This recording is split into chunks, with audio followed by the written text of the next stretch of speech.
So I've recently been working on a pretty big system for Primus, and that is creating 27 different head of houses. Now, for context, Primus is a gladiator-inspired management game. It's not just an arena fighting game, it's more of a gladiator management where you're running a gladiator school, recruiting fighters, training them, leveling them up, entering festivals, competing in duels, fighting animals, fighting rival gladiators, and trying to climb your way to Primus, which is pretty much rank 1. That's the overall goal. You start a new game, choose the difficulty, you pick between 9 factions, and the other 8 become your rivals. Those rival factions are controlled by AI, where they're also trying to climb the ranks and reach Primus as well.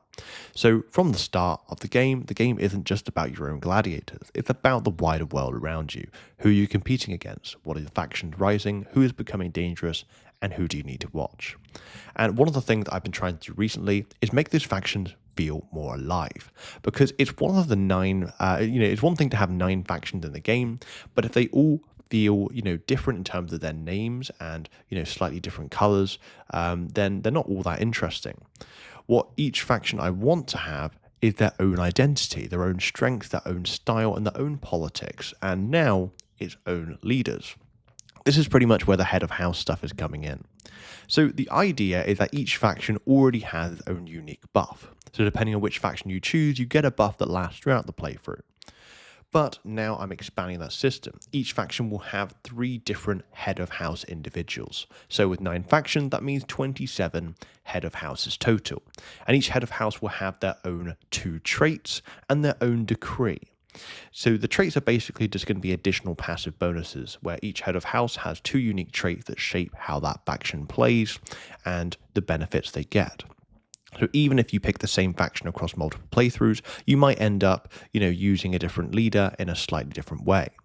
And then the decree is more like an active ability, something that the head of house can actually use. And this is where things start to get more interesting, because the decree can be tied to the faction's identity. For example, if you have someone in the Gilded Hand, which is obviously more money-focused faction, then maybe one of their decrees can allow them to spend denarii, as in money, during combat to influence the crowd, to perhaps cause a positive event for your team or a negative event for the enemy team. Which is the sort of thing which obviously can immediately make them feel different and can immediately give a very unique outcome. So instead of winning through raw strength, they're using money, influence, and manipulation. Whereas if you had someone from the Iron Vanguard, their decree might be more direct in terms of giving gladiators increased attack, defense, during the arena. So even though both factions are still competing in the game, the way they approach the competition can feel very different. And that's really the point of this system. I don't really want the player to choose a faction then forget about it. I want the choice to actually matter. I want the leader to choose, your shape of the strategy. I want the leaders to have it so that, you don't necessarily affect the world and that the world simply moves around you.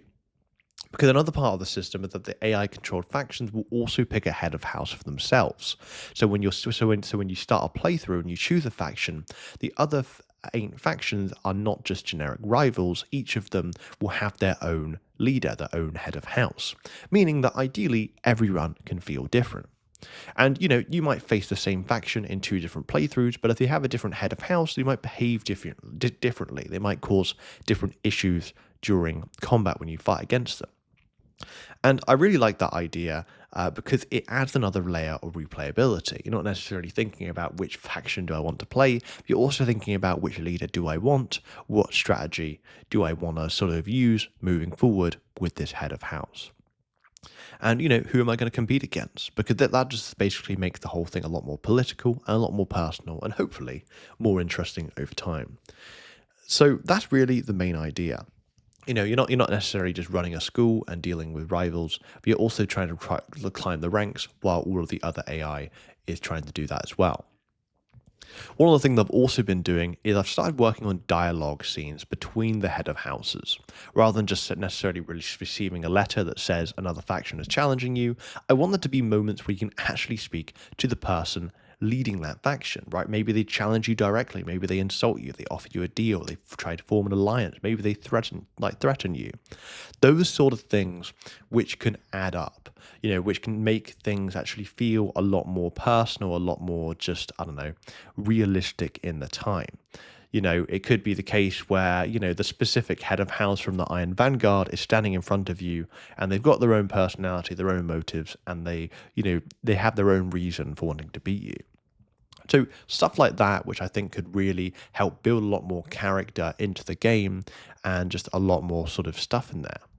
Things such as, I want there to be politics in the game, things like status, reputation, crowd influence, faction rivalries, gladiator trading, maybe even sabotage.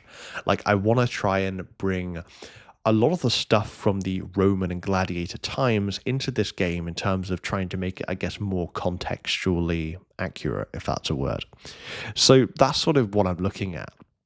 And I think that would be quite cool. And, I'm ideally just trying to add systems that can connect to other systems, right? Like, I want the head of houses to connect to faction. I want the faction to connect to rivalries, rivalries to festivals, festivals to arena fights.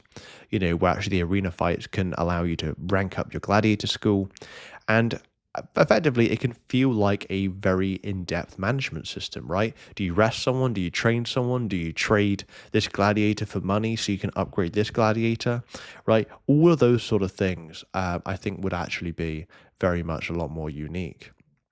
And, when it comes to the festival, I want it to feel like when a player entered the festival, there's a lot of things they can do to prep, right? When you first enter a festival, you're going to have the festival schedule. You're going to know when your next fight is, in terms of, and so in that point, when you know when your next fight is, you need to figure out how you're going to prepare.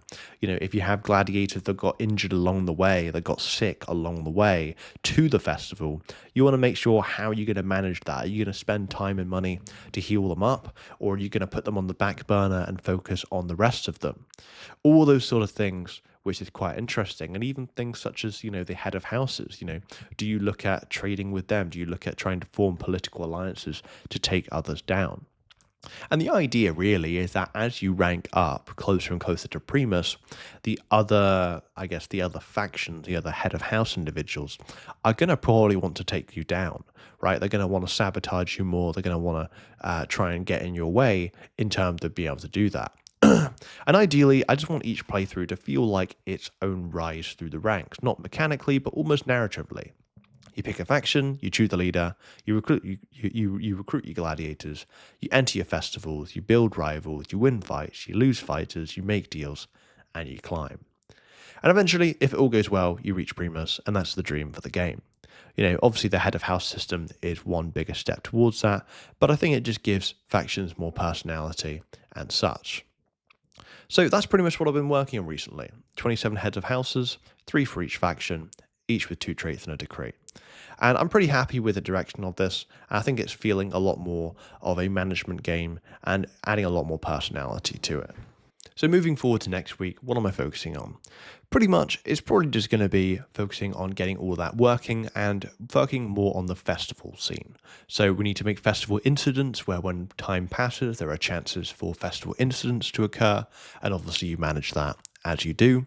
I still need to make all of the head of house traits and decrees because there's 27 of each of those to make, so we're going to need to obviously work on that, and just basically getting all of the festival and the rival stuff interactions working as I should. Now, the time of recording, which is the 2nd, we are probably about a month out until ideally I'm going to apply to release my demo for Primus. So to give you context, the Steam Fest is mid-June, so I want to probably apply Primus or for the Primus demo by early June. So I'm going to keep you in the loop for that. If you are interested in the game, you want to support me, feel free to wishlist the game. But with that said, I'll keep you in the loop and I'll catch you soon.